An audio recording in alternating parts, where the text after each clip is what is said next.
Thank you. Good evening, everyone. Welcome to the January 26th Planning and Zoning Commission meeting. We have a number of things on the agenda tonight, but before we start, at the next meeting, I will ask our commissioners about our schedule.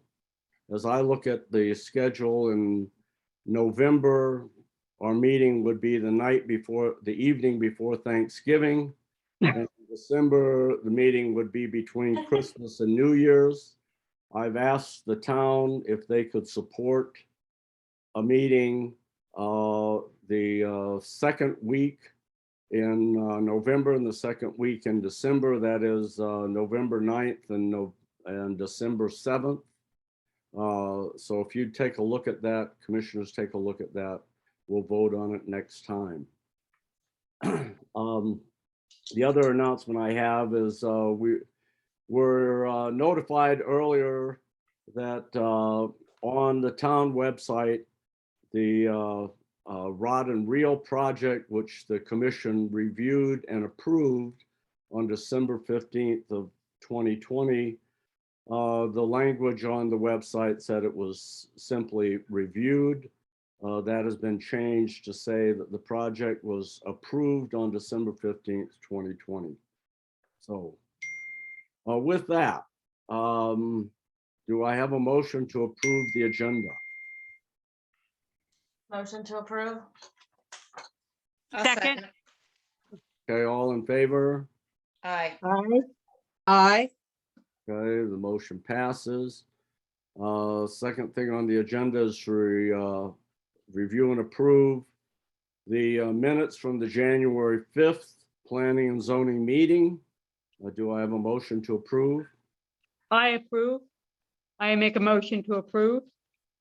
Okay, do we have a second? Second. Okay, all in favor? Aye. All right, motion Aye.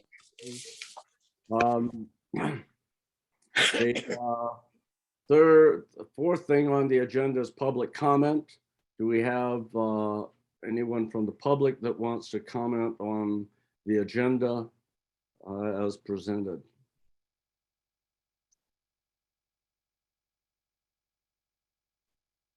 Okay, seeing none. Chairman, we have, Larry. Okay, go Uh, ahead, Holly. sorry, Chairman, we have Eric Blitz who has his hand up. Okay, Mr. Blitz, would you like to make a comment? And remember, it's a 2-minute limit. Thank you, Chairman Brown. Eric Blitz on behalf of the Rod and Reel. I would like to renew my objection to the substantive additions that have been made to the comprehensive plan subsequent to the required public hearing. I believe the addition of substantive provisions requires you to hold a new public hearing, and failure to do so will make the comprehensive plan recommendation ineffective under Maryland law.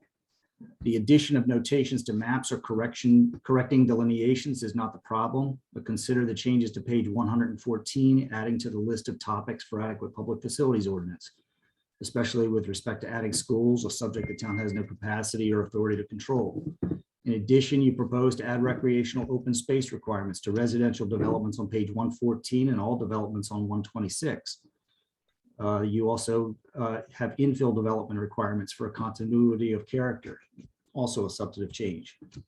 As an example, on tonight's agenda, you're discussing adding developer obligations for open space, presumably for larger developments, as it wouldn't make sense on a single family dwelling or infill, but its applicability and what it will entail, whether it's compliant with the limitations on such regulations imposed by Maryland law. These are all topics that the public doesn't know what you propose even now, much less when the plan was open for public comment. Finally, with respect to your item 6, since any changes to the zoning ordinance are to be compliant with the new comprehensive plan, which hasn't been passed yet, much less considered by the council or passed with any amendments they may make, I submit that it's premature to be considering zoning amendments at this time. In addition to the sequencing issue, a list of your proposed conditional uses on your agenda should only be considered in the context of what the proposed conditions would be. Deciding whether something would be a conditional use becomes a mere abstraction without understanding what the proposed conditions are to be. It's the conditions themselves that are the only means of determining if a conditional use status is necessary and proper. So voting to make these uses conditional and then filling in the details of what the conditions would be later means that the first vote is necessarily uninformed as to the matter of crucial legal significance. And I probably have hit my 2 minutes, but I've got more if you want it. Chairman, we are at 2 minutes, 2 minutes and 17. I thank you for your indulgence of 17 seconds. Okay, thank you, Mr. Blitz. All right, as Mr. Blitz referred to on my list, there were 6 items from past meetings that we had discussed and for changes to the comprehensive plan based on comments from the public and other government agencies.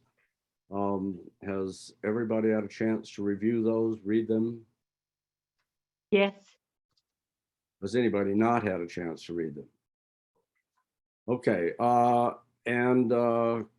Commissioner Blackwelder had a number of editorial things that she had passed around. Has anybody not had a chance to review those?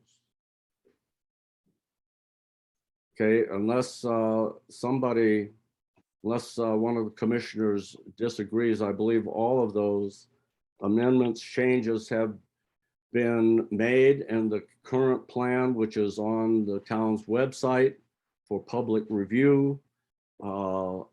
Is there anyone that has other issues with the comprehensive plan?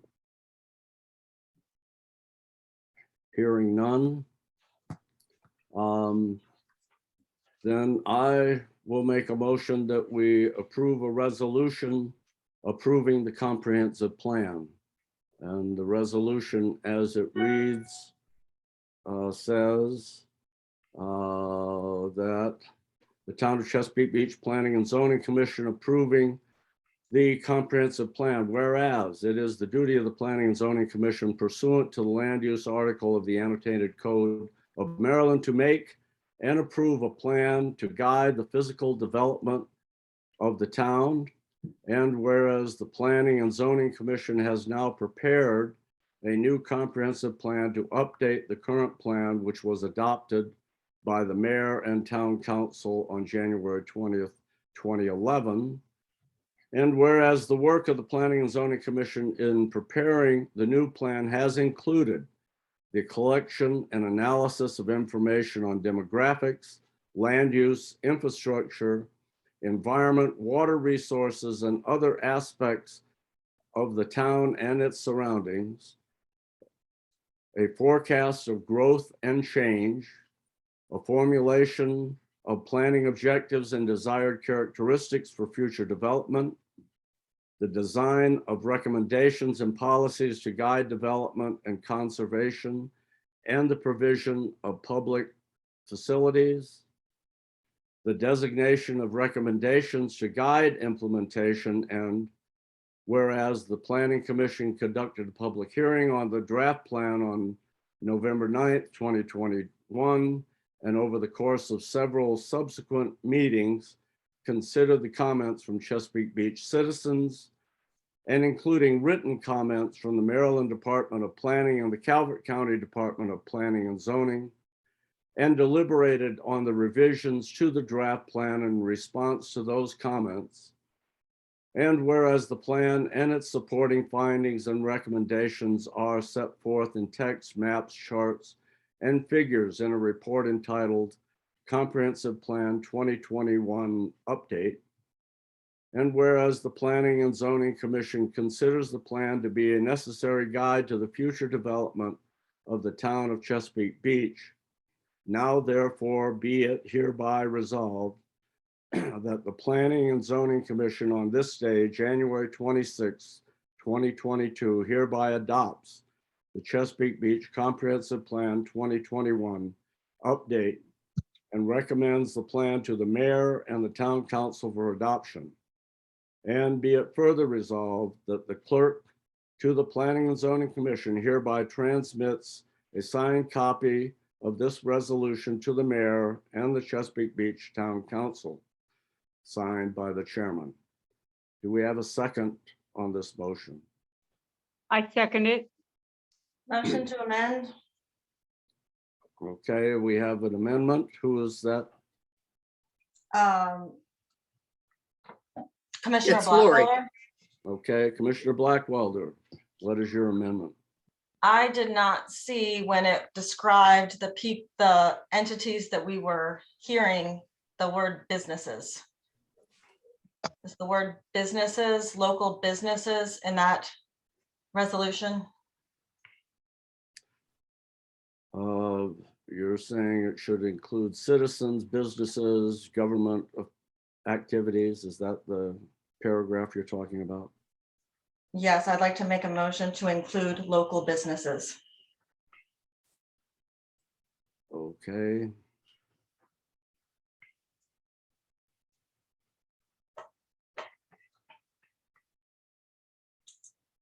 It needs a second. Yeah, I second it. Okay, is there any discussion on that amendment?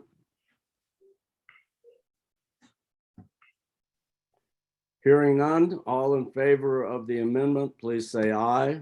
Aye. Aye. Okay, the amendment passes. Any further discussion on the resolution? Well, Commissioner Brown, in light of what Eric Blitz said about the changes, the frankly substantive changes that we made after the 60 days that the public had to look at it, do we need to address that?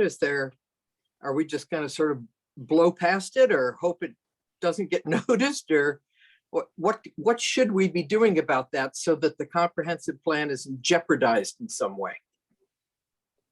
Okay, do you have a specific example from what he said of something that was not included in the public comments or the comments from county governments? I wish I'd taken notes. He was, let's see, adequate public facilities, was that in the original plan? I didn't think so. Yeah, he It should have been. 114 and 126. Public facilities on page 114. Yeah.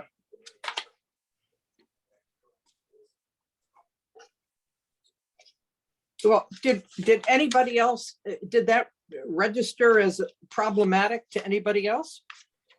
What do you Well, Jan, that's really not our job because the town has an attorney. I mean, we should have had access to an attorney this entire time. That's not an expertise that this planning board has. So if something happens and our planner has led us down a wrong road, it's really the town mayor and the town council's responsibility because they hired the planner. So I don't think as a commission, Okay, we need to make motions about that because that is the responsibility of leadership to make sure things like that don't happen. right. So Chris is not on the meeting, right? Chris is on the line. Commissioner Greengold, do you have any comment on that? Oh, I'm sorry, yes. My only comment is, yes, there were some things that we did add after the review, but they will have another opportunity when it goes to the town council. So it's not the end of the road for these people who have concerns. They can address them to the town council once again in the public comments through the review process. So it's not like we've stopped everything out of the process. We're continuing the process. So this is just an advisory. We're at an advisory point. We're pushing it to the town council now, and we are pretty much done. And now they can make their changes with regard to how the public and the business people feel that need to be changed. So I'm pretty good with moving it towards the town council now at this point. Okay, Okay, all right, that's fine. Commissioner Brault, if you have any comments, then we'll ask Mr. Jakubiec. Thank you, Chairman. My only comment is I concur.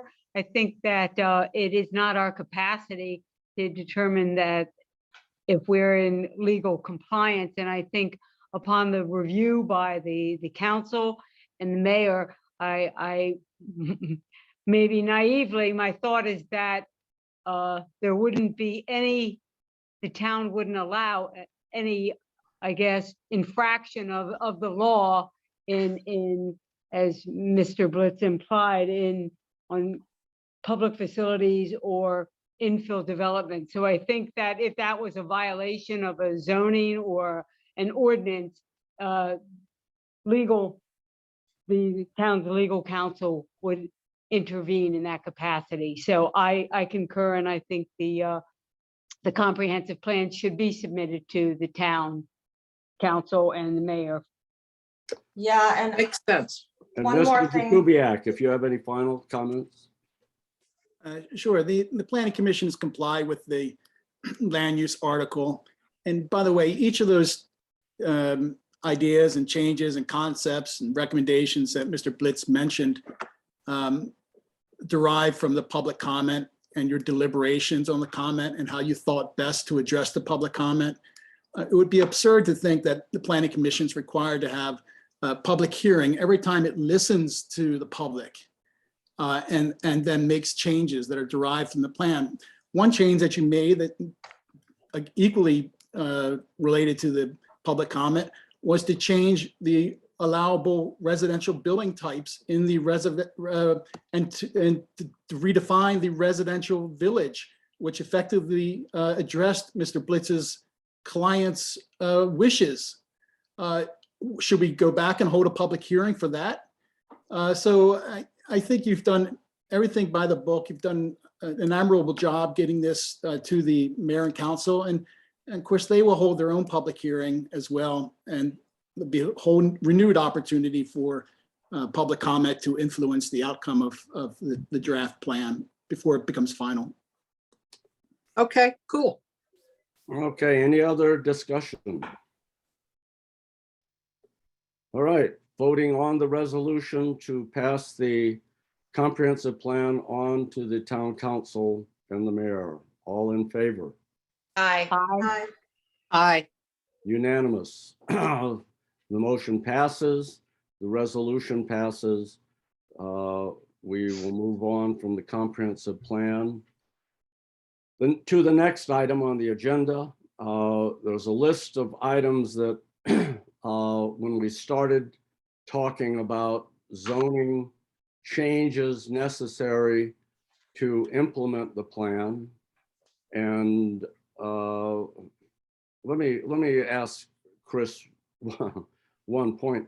We can, despite the plan that's eventually approved by the town council, the planning commission can recommend zoning changes that are outside the comprehensive plan. Is that not correct?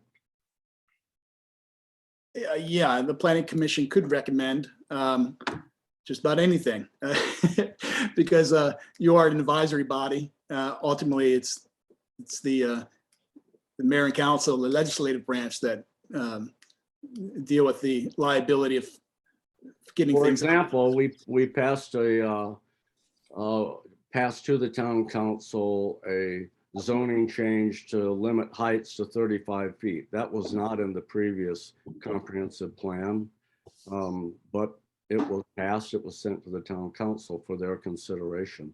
So the point that the items on our list of zoning amendments necessary to implement the comprehensive plan, that we need to wait till the comprehensive plan is approved,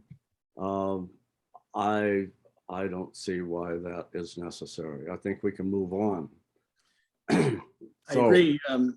It's expeditious and it's a good use of time and it's still fresh. And it's, after all, recommendation that implements a recommendation that's in your recommended draft. Okay, thank you.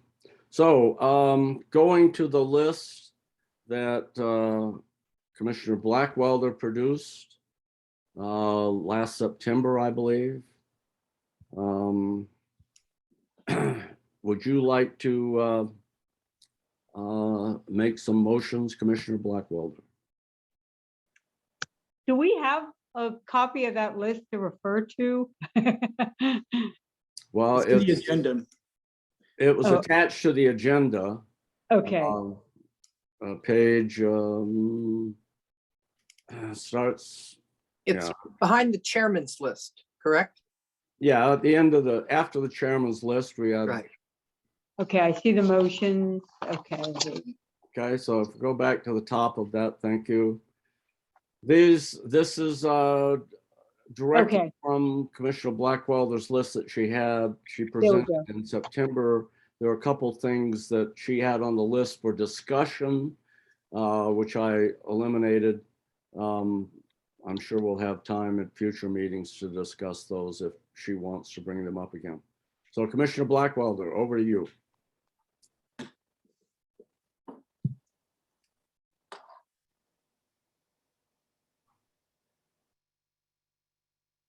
Commissioner Blackwelder. Unmute. Okay. Okay, so the first motion that I wanted to make was about the Maritime District, and that's the first motion that I would like to make. That motion read, well, do you have it on your screen anywhere, Larry, or no? I have it on the screen. I think everybody has it on their screen. Yes. I don't see it. I think you need to go up a little.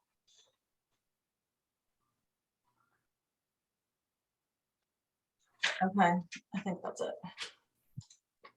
Okay, Oh, right. so Yeah, there it is. oh no, my printer's about to go off. I would like to make this motion, but then I'm going to need to amend this motion. So how do we need to work that? I'll Well, make the motion first. the motion hasn't been made yet, so make the motion you want to make with whatever amendments you have, and then I others would can. like to make a motion to modify the Maritime Commercial District description to read. The Maritime District is intended to promote a variety of commercial and recreational land uses that are water related and/or that benefit from locations near the Chesapeake Bay, Fishing Creek, or the railway trail networks. To protect and highlight right of tide access along Fishing Creek and the Chesapeake Bay through landscape and hardscape design. To provide for and to allow special conditions, various commercial entertainment offerings to allow existing residential structures to develop in a mixed use pattern when practical or necessary, and to celebrate and protect the commercial maritime activities that have been the town's waterfront heritage. And it's on the screen. So. No, I didn't get what was different from what's on the screen. Oh, I didn't make that yet. I made this motion. Would you like me to make them? Okay. After reading that, I had a problem with my own words, practical and necessary. And so my edit of my own words are, and when it is determined that a project is supported by the community.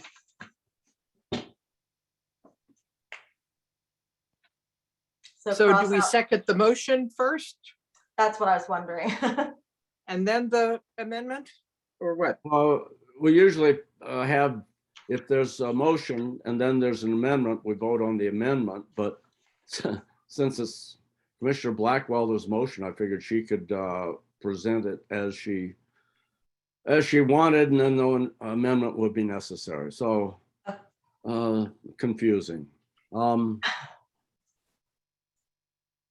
Couldn't let you get away with one more meeting. Yes, so my motion is that those words on the screen, cross out practical and necessary and replace them with, and when it is determined that the project is supported by the community.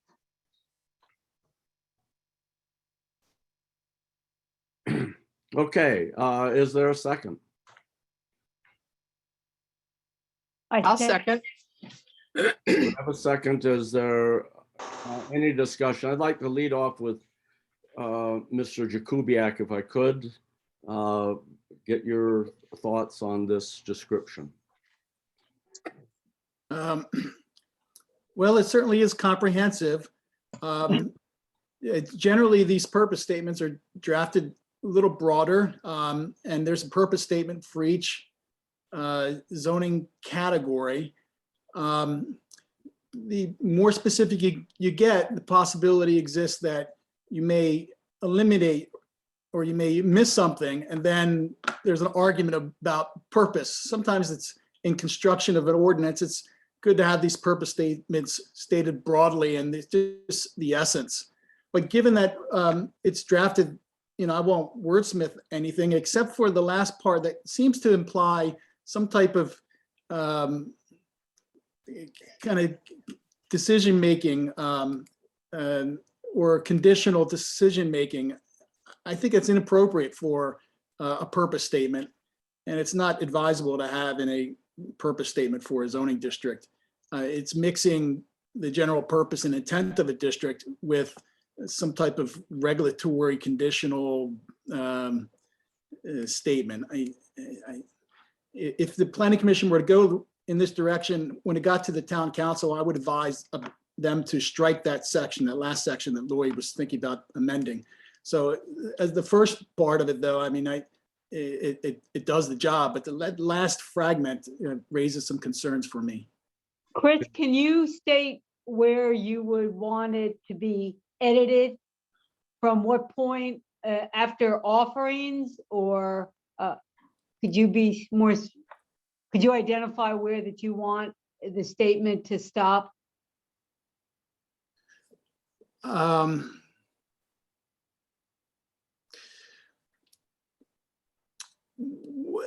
Well, if it could stop after the word heritage, Kathleen, there is one substantive kind of policy level element of this that when I just was able to pull it up and I see it. And it talks about allowing existing residential structures to redevelop in a mixed use pattern. I mean, I think that's good, but does that imply that you would be allowing more residential development in this zone? So just a little question mark in terms of what your intent is. But in answer to your specific question, ending it with the word heritage seems to stop. That's where the purpose statement language concludes. It seems to be the right place to stop. You mean at the end of the paragraph? That's not where it was.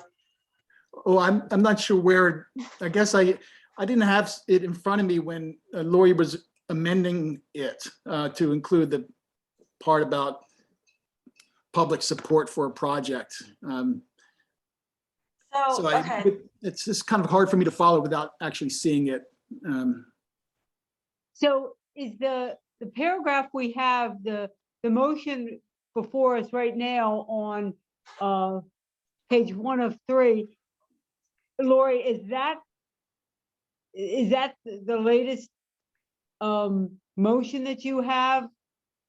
And Chris just doesn't have access to that right now? I'm No, not I do sure, have but that. I think that I can save everybody some time. I have a couple questions for Chris. Okay. So you have led us through this process, and we're going to get these site plans at some point. We would like to make sure that the development that occurs in our town is development that is supported by our community, because the last thing that was put in our town could have been improved by that process. Well, And I think that if it had been improved by that process, that I think that would have been better for the businesses. I think they would have had a better time. They have a bunch of vacant lots. They would have had an easier time getting things that they wanted done through had we had a process in place like that. Because when there is buy-in in the community and there is stakeholder engagement and there is change management, a process that entails all those things in place, you get better results and you get better support. And that, you know, especially in, well, in a lot of areas in our town, not just that area, a lot of people have a land use in their buildings that people voted that they did not approve of and they don't want. And so we're already working against that sentiment. And also, I'm sure the town leadership is trying to support their businesses. And so when we have this type of code that allows construction to just soar through without the, you know, enough interaction with the community, it doesn't serve the businesses well. I know in this case it probably did because they're going to have a big casino, but in general, it doesn't serve the businesses and it definitely doesn't serve the residents well at all. And so we would appreciate if I mean, we're not code writers and I'm not going to sit here and play code.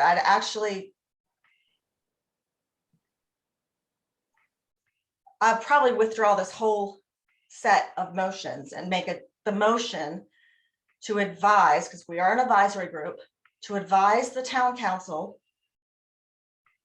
to communicate to you that we would like a full set of code to support the development that you have led us to approve, that they could support. And then we would like to look at that and read it and ask you questions, and we will send that straight up to the town council because we don't have control of this. And we are getting a lot of very large site plans, some of them in places that a lot of people on this commission have no idea. Okay, well, I would point out that Chris did provide, it isn't in today's agenda because he said he wouldn't be ready to discuss it, but he did provide in October or November his recommended zoning changes to implement the comprehensive plan. And these changes that are here are ones that Commissioner Blackwelder wanted to make to that. So we're in a circular argument here. Chris provided changes, but Chris's changes aren't good enough. So we need changes to Chris's changes. Well, I would like to withdraw my motions. And here's the problem. We have gone around in a circle with this comprehensive plan for years and years and years. We've ended up pretty much mostly in the same place. I think this commission has really had some big wins. They're not set in stone yet. It's up to the leadership to take the path that we provided for them to do some really good things in our community. But there's another path to take in this comprehensive plan. There's two paths. And we're going to go down those paths, but we don't have control of it. And I can already see some indicators of what might happen. And I don't want to see that. I want the leadership to take ownership of their planner and of the plans that get put in place. And I want them to care about them, and I want Chris to care about them. I want it to be his code. And I want to be able to read it and see it in front of my face so that I can provide the town with what they asked for, which was a crosswalk. And I'll be happy to provide a crosswalk. But Chris has pushed through some very large projects. We're going to probably get site plans immediately in Middle Subdivision, Cox Road. Depending on what the town council does with our comprehensive plan, we're going to get them in the town center. And Chris pushed these through very hard. And especially in Middle Subdivision, he he swooped in like a viper every time we try to change that to a single family neighborhood, and that neighborhood will get raised. And so what I want to see is the code that Chris thinks is going to enhance our community for those projects. He's, you know, he is the expert, and I'm not going to play this game of we're going to blame the planning and zoning committee for the things that are constructed in our town, because that's not going to get us good results. And so the leadership has put the planner in place. We have done over and above what we could have done with what we had, and we've delivered a plan with a path, a very good path, for the town council to invest in projects that people like, for the town council to make a really vibrant, important beginning to a town, so that the town starts operating like a town. They can take that path, or they can, you know, they can change it. Okay, well, I think we've heard that a couple of times now. Anybody else have comments? Are we ready to provide descriptions of the various areas, or do we need some extra time? Chris? Yeah. Okay, just I need to say a couple of things in response to Lori's comments, just because it'd just be irresponsible that something can like that. Maybe there was just a lack of precision in some of her comments, but to suggest that Chris pushed through any developments or acted like a viper, it seems rather unfair and unseemly to make such comments like that. I would expect that somebody on the planning commission might challenge that characterization. The neighborhood in Middle Subdivision is not being raised. There's no threat of it being raised, and Chris is not suggesting that. This ordinance is not Chris's, and when the changes that ultimately are recommended, they're not going to be mine. This is a town effort, and these are town laws that are been on the books for decades and slowly, time to time, amended and revised. So I just want to put things in context. I'm the town's planner. I don't have any other authority beyond that. In terms of what's sort of in front of you today, the Planning Commission had very specific ideas about the zoning changes it wanted to make. And we drafted those into the implementation chapter in a list, in two lists actually: short-term immediate concerns, and then longer-term issues. And the short-term was a list of, I don't know, maybe 6 or 7 items. And you know, that list has been in the implementation chapter since this late summer. And I think it was about September or so, I drafted the changes to those. And you've had them since then, at least since October. I think we talked about these in October. So they are the list. It included a series of changes specifically related to that list that's now in the approved plan, the comprehensive plan, in the implementation chapter. Each one of those items in the plan is responded to with a set of zoning amendments. Those amendments don't go above and beyond that. It addresses specifically those things, and those things are extremely important if the Planning Commission wants to have a meaningful impact on a number of developments moving forward, some that you may have seen, but certainly some that we can't even anticipate right now. But clearly they address building height and the allowable uses within certain zones, and a whole host of specific, they implement a whole host of specific recommendations. So you have that, and that's there. And these comments, these amendments or motions are Lori's vision for how, or perhaps previous vision for how those zoning amendments that I drafted ought to be changed. So that's where we are. But on one point, I really want to highlight, Lori began talking about the purpose statement and how she wanted to make sure on behalf of the commission that there was public support for projects that get approved in the future.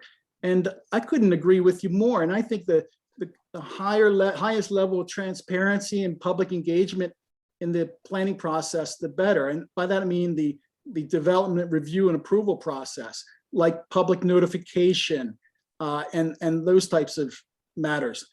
When I suggested that her particular fragment, it shouldn't have been in the purpose statement, it's not to suggest that elements of that shouldn't be elsewhere in the code. In fact, gradually over the years, as I've worked with the town, we've made a number of changes that we wouldn't realize it now, but in terms of public notification and requirements and transparency and neighborhood notifications, and even Mayor Mahoney, when he was a town council person, advocated strongly for these issues. So the plan itself, or the zoning itself, has continued to evolve to become much more of a document that engages the public during the approval process, review and approval process. And so I think there's a framework there to build on.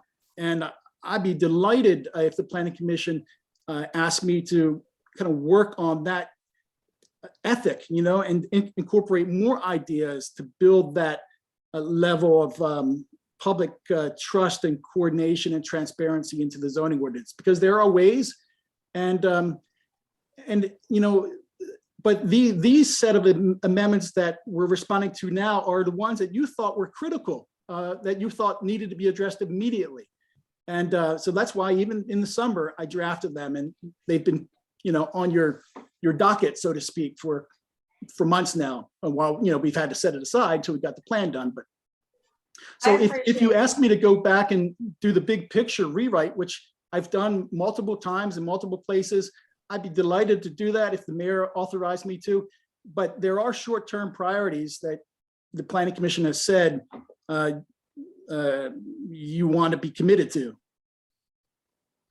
Yeah, I'd like to just say that I find it unseemly to be addressing comments about individuals on the commission or on the town staff or anybody else, any citizen. So I'd appreciate it. I've said it in the past. I appreciate it if you not refer to individuals when you are when you want to be unkind. But I'd also like to thank Chris for the work he's done on this comprehensive plan. I've seen the plan go all over the map based on suggestions and the commission's direction. We've 1 month it was in one way, and a couple months later we've changed and gone in another direction. And Chris has responded to all of those, not because he wanted something personal, but because he was responding to the commission. So I'd like to thank Chris for all he's done to make this thing come to pass. Moving forward, I'm not sure. I put this list added this list to the chairman's list so that we would have something to do tonight. But it seems to me that we need to get back to the overall picture that Chris gave us in November, and have that in front of us to deal with, rather than try and do it ad hoc. And so I'm going to suggest that we adjourn the meeting unless anyone has other ideas. The next thing would be for public comment. So commissioners, do you have any other suggestions of what we should continue with tonight? Chairman Brown? Commissioner Greengold. I would like to not only thank Chris and everybody on the commission, but I would particularly like to thank you for chairing this commission during this process. It's not been easy, I know, and it's a challenge to try and keep us all organized, and you've done a remarkable job. I must thank you for that, Chairman Brown. But also, Chris, I know this is not an easy task because we've had a lot of different issues that have come forward. And we've had a lot of changes in what we've deemed necessary for our going forward in this town. But what I am wondering, I'm asking the whole commission this, do we want to now ask Chris to give us some forward direction, some movement on where we need to go next? When do we present amendments or zoning amendments? What is the next step we need to take as far as Chairman Brown was saying, we then address how to implement this. I know we have to wait, of course, for the commission, for the town council to review it and to go through their process. But is there anything before that we can be doing to set up to get ready to make those amendment changes? Chris, address could them. you want to take a stroke at that, and then we'll go around to the rest of the commissioners? Sure, the zoning seems to be the most important issue in the here and now. And you can deliberate and coordinate and work through the various text amendments and map amendments that you would ultimately recommend. Because the town council will at some point approve a comprehensive plan, and following that, they will be looking for the planning commission to make recommendations on zoning, so that the plan, which will become their plan once they adopt it, can be implemented. So I think the priority is now zoning text amendments and a new comprehensive rezoning map. Very important, and we have a start on it. So Cindy, I think it's a matter of moving We've forward. already sent to the town council the 35-foot height limit zoning change. That's an important one, I believe. And so the others would be the zoning map and zoning code changes, correct? Yes, but you remember the council decided not to take that matter up. Right, but they still could. They They've still been could. advised. And it would probably be best to forward it to them again, but in the context of a comprehensive rezoning or comprehensive look at the whole document. So it's just not that set of height limits, but it's also all the other things like the land use permitted tables and these other things that Lori was commenting on tonight. That whole package goes forward. It was said at the meeting that there was a sense that it may have been premature since they had not even seen the comprehensive plan done yet. So. Okay. Yeah, I think that Commissioner Brault, do you have a Okay. comment? No, I don't have a comment at this time. I'm trying to, I guess, remember what the work of the planning and zoning before we actually were involved with the comprehensive plan. So that's all. I have no further comment. Okay, Commissioner Rutke? I feel the same way as Kathleen. I think what she said was made sense to me, and that's all. Okay, Commissioner Blackwelder, you had your hand up. yes, but I actually didn't understand what Kathleen was saying, because Kathleen, could you repeat it? Just, I'm not going to comment on what you said. I just want to understand what you actually said. Certainly. Thank you. My comment was that I'm trying to get clarification in my head what the actual work of the Planning and Zoning Commission was before the comprehensive plan really became the main impetus and focus of the commission. So I was just trying to think back to actually what that work was, and I want to get back to that, whether it's reviewing the site plans as presented to the commission. Okay, Commissioner Blackwelder. Okay.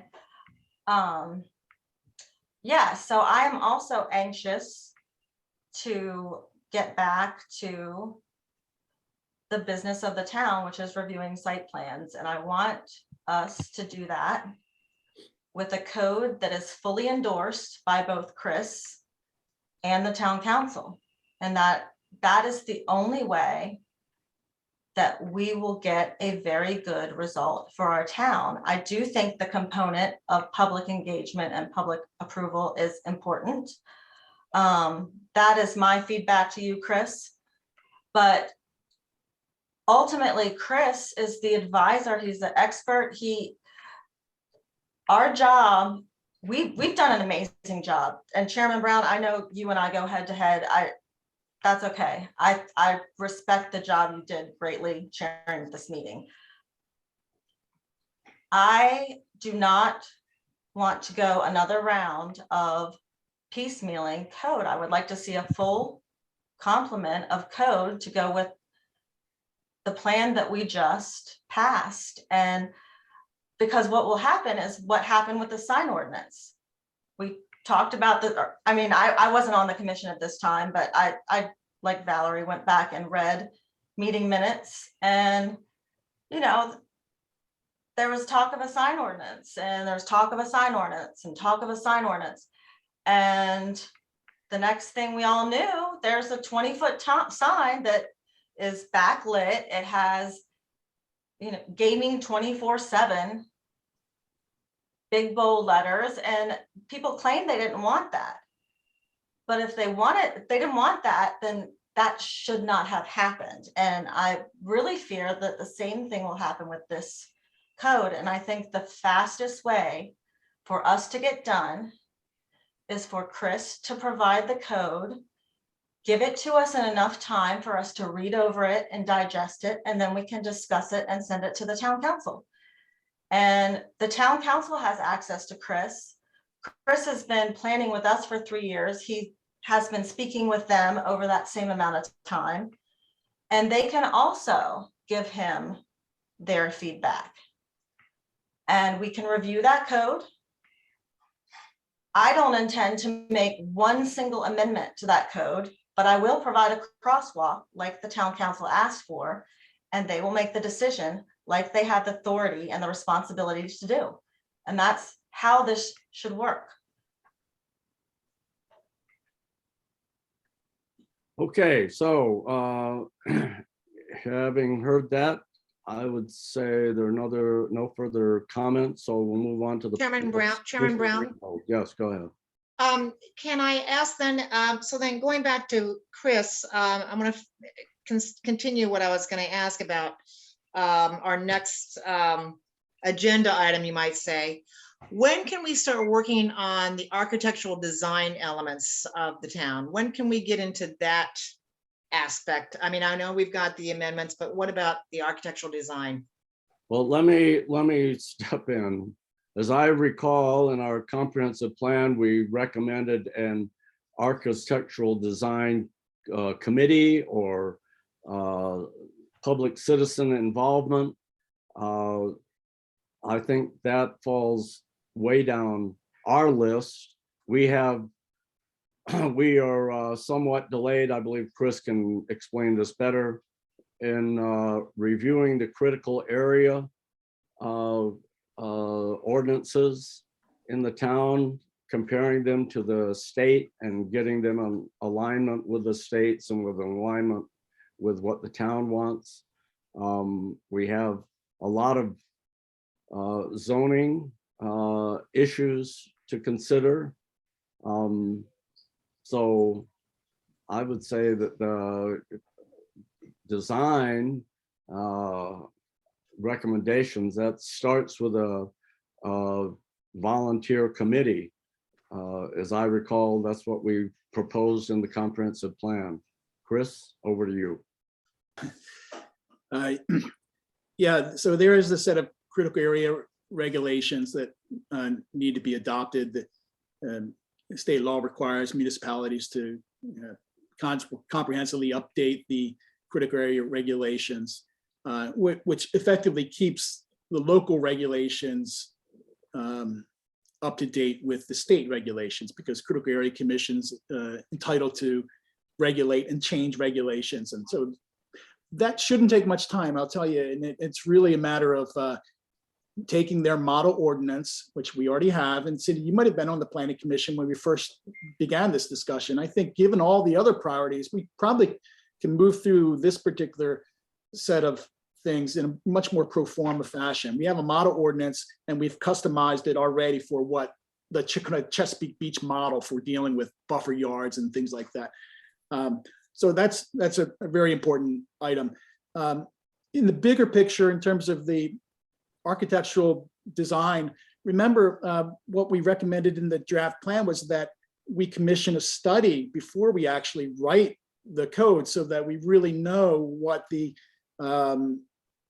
community would support and what it is that we think are the precedent images or the historic standards that we would seek to build towards, I guess you could say. So, you know, that's a specific item, and I would suggest that the town consider hiring an architectural firm to do that, or an architect who does these type of standards. So that's kind of a separate project. And in light of some of the priorities that are in front of us in terms of more immediate zoning concerns, I would say that should probably follow on maybe in the summer or later, once we get through the sort of broader based zoning amendments that are necessary. Because these zoning amendments and the zoning map do require public engagement too, and public hearings. I'm just concerned that if we bring in a lot of site plans and we haven't addressed, we don't get down the road to beginning this whole architectural design, we're not gonna get it developed in time, is my concern. As you know that is a problem. Well, let's see what we can do with respect to the way we draft the zoning ordinance to reference the need for applicants to demonstrate conformance with basic standards. And we may be able to write the language in a way that gets us a long way towards what you're talking about, even if we don't have a specific citation. But if we create process, procedures, submittal requirements, we give you an information as the decision-making body to make informed decisions, then that's good. That's the less pretty stuff about architectural design guidelines. We can get a lot of that into the code in the here and now. Okay, so that's something that I can turn my attention to and make sure that that's part of the immediate package, Cindy. And then the later, more the crafting of the design standards and the commissioning of a study that could follow forward when the town has had time to sort of absorb where we are. And it's never ever perfect. No, I realize that. Thank you. Yeah. Thanks, Chris. Do commissioners have any other priorities that they would like Chris to be looking at before the next meeting? I would just like to reiterate, Chris, if you could come up with those things that would be important to us, that would be something that we might want to deny a project for. They need to be in the code. We need to have the ability to prevent development and work with the developer to improve their development.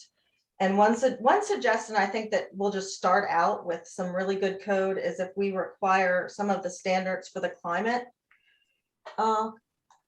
awards, like there's a silver award, bronze award. We are in the critical area, our entire town. That's an appropriate condition for category 1 site plans. And then I think we might at least start out with a good architect.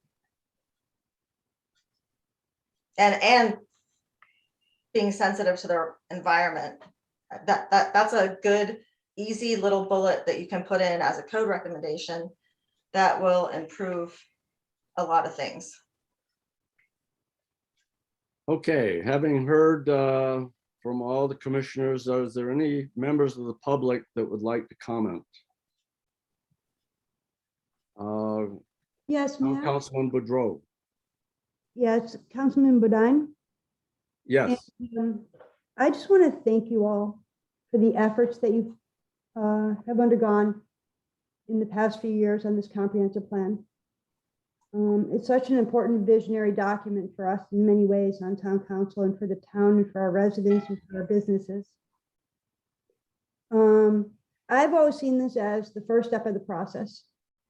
And that is, you have the comprehensive plan, which is a vision document that lays out what you want to have happen, what you want the town to become in 20 years.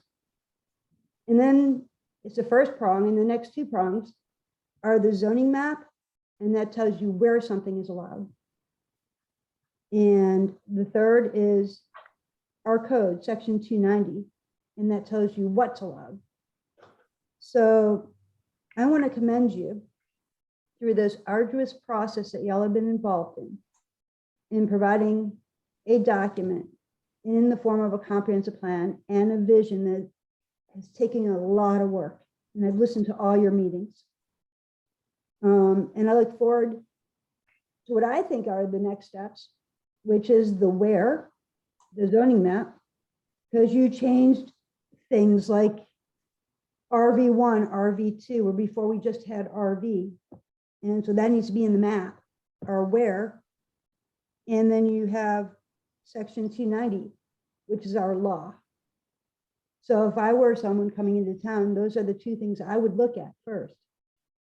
Are the map, where can I put something, and what is allowed to go there?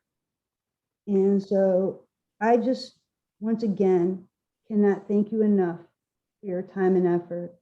You all are an amazing group in your diversity, in your thought processes, and in your commitment. And I commend you. Thank you. Thank you. I just want to say that I know all the commissioners greatly appreciate the council's support in this effort. It means everything to us. Mr. Blitz. Thank you, Chairman Brown. I'd like to address a little bit of the history of the critical area program in town, since you'll be taking that up to give you some context. When the critical area law was passed, it was very important political compromise that had the critical area regulations being implemented into town comprehensive planning and zoning. And it is your plan. It is the town of Chesapeake Beach's critical area plan. Over the decades since the enactment of the critical area law, the staff, and to some extent the commission, have tried to change the balance of power, that they dictate what is to be in your program. That is not the law. And they get spanked every once in a while when somebody catches them on it. And my point to you would be, there are things in Chesapeake Beach that have been the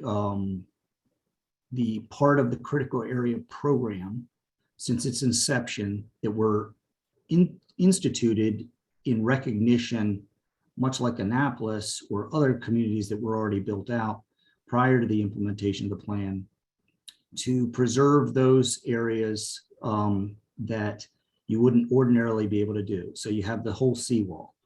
In Chesapeake Beach, one of the elements of that was that almost all of the water was, instead of buffer exempt.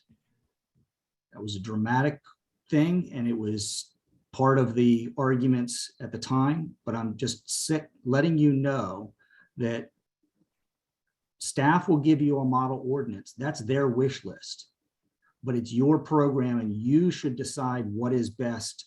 And I would highly recommend thinking about the continuity between your existing plan and the old thing, because they've always been pushing to get rid of local control and have it much more top down. And I think you need to fight for your town in the implementation of your critical area program. Thank you. I'm sure as we go forward with critical area ordinance reviews that your historic knowledge of this will be beneficial. Is there anyone else that wants to comment? I don't see any others. Hearing none, is there a motion to adjourn? Motion to adjourn. Do we have- Second, Second, all in favor? Aye. aye. Motion passes. Thank you very much. Thank you for all your work on this for the past couple of years. I know it's been tough. Good night. Thank Good you. night, everybody. Good night.